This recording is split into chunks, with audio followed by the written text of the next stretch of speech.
on the heartbeat of America. Hi, and thank you for stopping by. I want to do a video on an article that I just came across. I'm going to read you a little and I'm going to talk about it a little. And then you can put your comments below on what you think of the situation. The National Security Advisor denies systematic racism in police forces. He says it's just a few bad apples. Now, this isn't like the movie Untouchables with Kevin Costner and Sean Connery, where Sean Connery says if you're afraid of getting some bad apples, you don't get them from the barrel, you get them from the tree if you want good apples. But he says that the police force in itself is not systematically racist, it's just there's a few bad apples.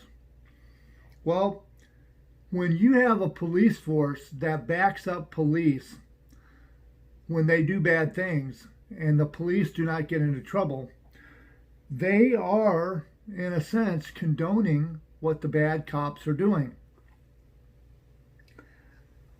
White House National Security Advisor Robert O'Brien denied that systematic racism is a problem in law enforcement agencies across the country during an interview on CNN Sunday morning. He denied that there was a problem. Now, I don't know if you understand what a thrift store named Savers is, but I shop at Savers. And as a matter of fact, one summer I worked at a Savers distribution center, and upon doing that, we were told that when it comes to men's clothing, 48 sizes and under go into the sale pile. 50s and above go in the discard pile, unless they look very, very expensive and they could make good money off of them, or they are ridiculously short and make fun of people. Other than that, the larger sizes go into the discard pile. And I said, well, what do you mean? Us larger sized guys buy jeans and clothing. And I was told, we don't want to be known as the fat store. They didn't come right out and say that, but that's what they whispered. We don't want to be known as the fat store. So a lot of places are like that. They don't want to be known as a fat store. Police departments, and the reason I say that is because the police department comes out and says that they are not racist, but deep down, racial divides run through. It says here, after CNN's Jake Tapper pointed out that George Floyd is hardly the only unarmed black man killed by police, and asked whether he thinks systematic racism is a problem in the police force, O'Brien denied that that was the case. No, I don't think there's systematic racism, O'Brien said. I think that 99.9% of our law enforcement officers are great Americans. Well, I'm sure they believe that they are.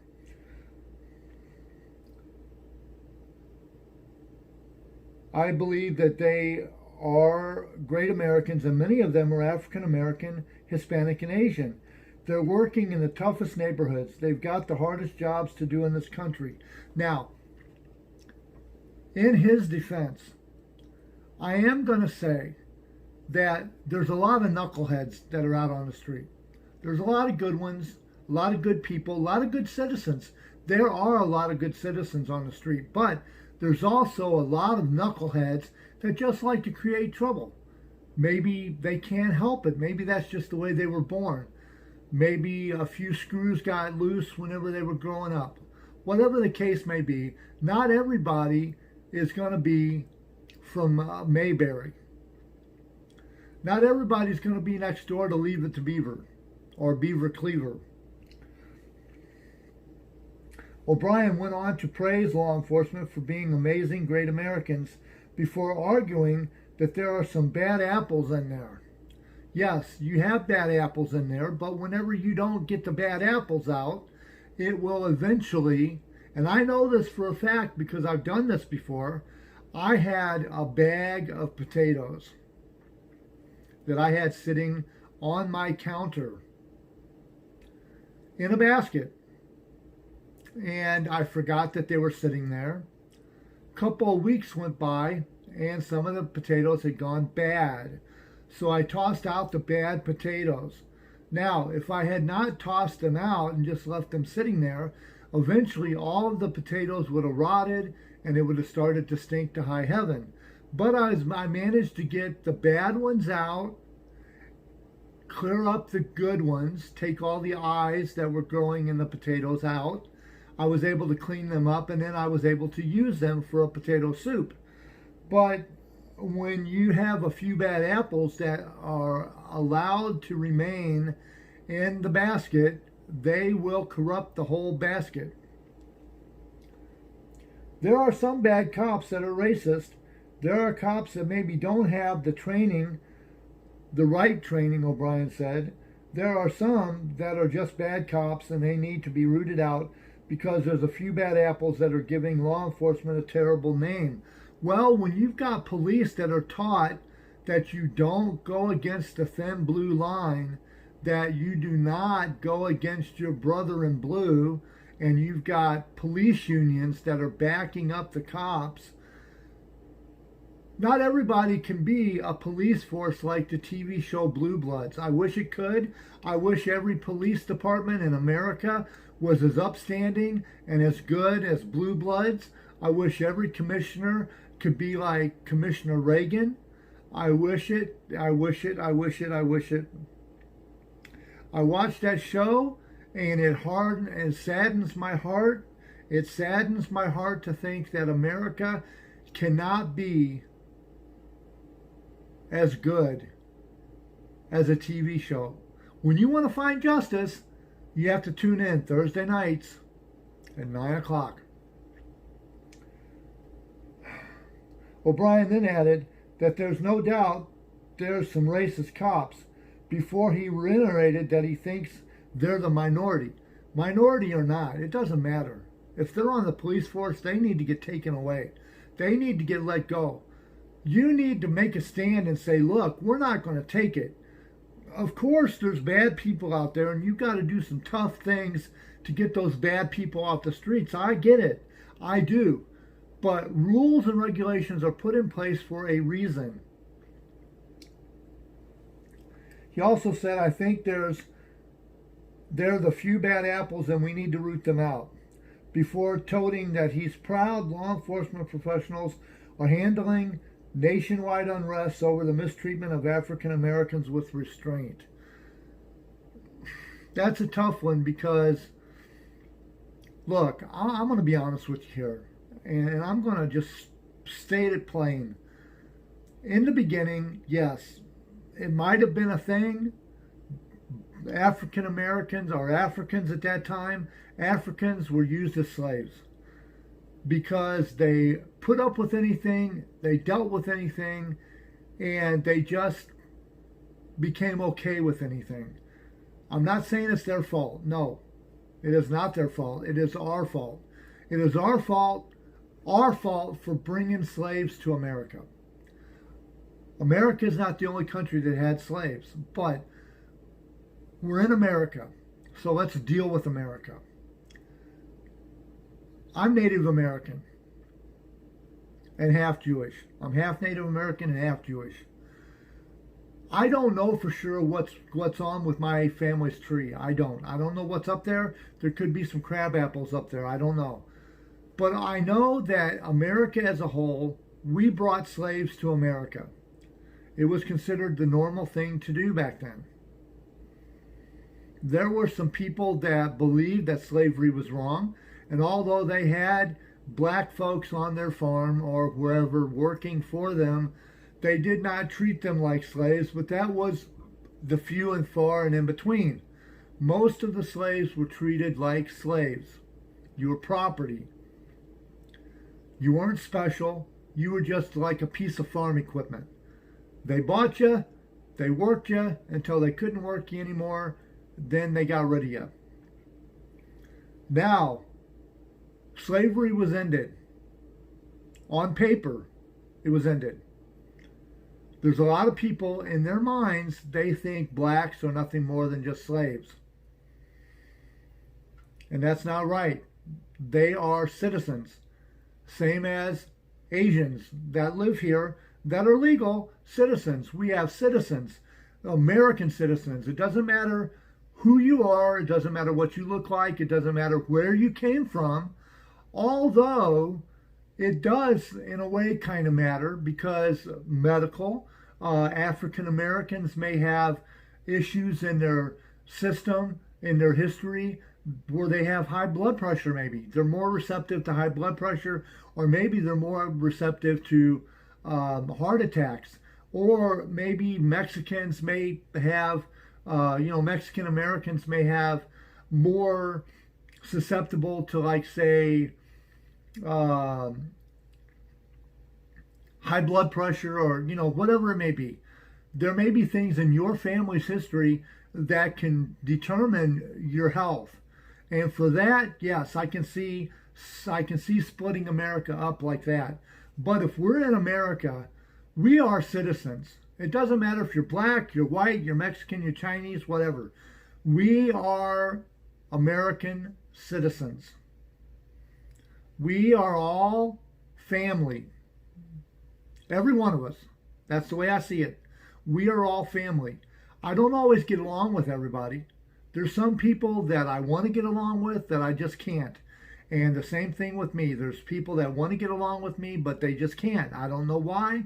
It just happens to be like that. But I don't base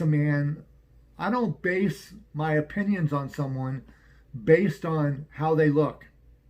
Now, when it comes to women, maybe the way somebody looks determines your attraction to them because you see them before you get to know them. The same thing with a man. When a woman sees a man, she's attracted to the look, and that's just human. So, but there's nothing wrong with that. Now, you can't just say, oh, I hate people just because. That's not right. We have to look at people and we have to judge them on their character, how they act. I don't like the way some people act. I don't like the way some of the things that people do. I just don't. That doesn't mean that I hate them. That doesn't mean that I dislike them. You cannot take one or two people and judge a whole race by those one or two people. You can't. If that was the case, then it would just be bad. That's all I can say. If that happened, it would just be bad. And because of the slavery that happened, good things have came out of that. And when I say that, I mean we have Motown, Diana Ross, Smokey Robinson, James Brown, Michael Jackson, Prince. We've had Cab Calloway. We've had Eartha Kitt. We've had just a whole slew of musicians that have come up and they have given us countless albums of music. Sammy Davis Jr., one of the world's greatest entertainers. But through all of that, if I had to give all of my favorite music up for slavery to have never have happened, I would much rather that slavery had never happened. I would much rather people to be American because they chose to come here and they chose to become American. Yes, things are a little different now. They are. Things are a little different now. Things are a little better. But we have to remember that although things are a little better now, there's an awful lot of underlying problems that still exist. Now, having said that, what do you think? Do you believe that there's bad apples amongst a whole bunch of good apples in the police department? What police department do you have, and do you see issues with your police department? As long as people think they can get away with stuff, they are going to try to get away with stuff. I think that we need to get rid of the bad apples, and we need to have police accountability. We don't need no more George Floyd's happening, although it is sad to say that there probably will be. I would hope that this would be the end-all, be-all, or the be-all, end-all, so to speak. I don't want any more Fergusons happening. I don't want any more Trayvon Martins happening. I don't want any more Rodney Kings happening. The list goes on and on and on. That lady that was pulled over by that cop that pulled her over because she was black. And then he got into a confrontation with her. When she stood her ground, he's not used to having a tough woman to deal with. And then when she goes to jail, they know she's going to sue them. So what do? Over the weekend, they hung her in her jail cell. I do not remember the lady's name, and forgive me for that, because her name is very important, because she is very important to the fabric of America. George Floyd was important to the fabric of America. You can't just pick and choose what you want. You see red, white, and blue. Yes, white is a shade. But when it comes to blue and it comes to red, there's other colors that make that up. You can't just pick out a blue and you can't just pick out a red. You have different shades of colors that make up those two colors. And although white is not a color, it is a shade, the same as black is not a color, it is a shade. You go from white, you can't have white without black. It's not possible. You can't have one shade without the other. So when Americans think that whites are right, whites cannot be here without blacks and browns, because they are shades. I'm going to let you go on that note. If you have something to add to this video, please put it in the comments below down here. If you know anything that's going on in your neck of the woods, please put it in the comments below. Also, give my video a big old thumbs up if you can. You know, that big old thing right there on the end of my hand. It's a thumb. It was put there for a reason. It was put there to squash that button that says you like my videos. Also, if you would like to subscribe, please hit the subscription button. It's like right down there. I'm going to leave you with this thought. Let's make America better tomorrow than it was yesterday by doing the very best we can today. Please be kind to your neighbors. Help somebody if you can. Treat somebody better than the way you want to be treated. Have a good day, America, and all points beyond.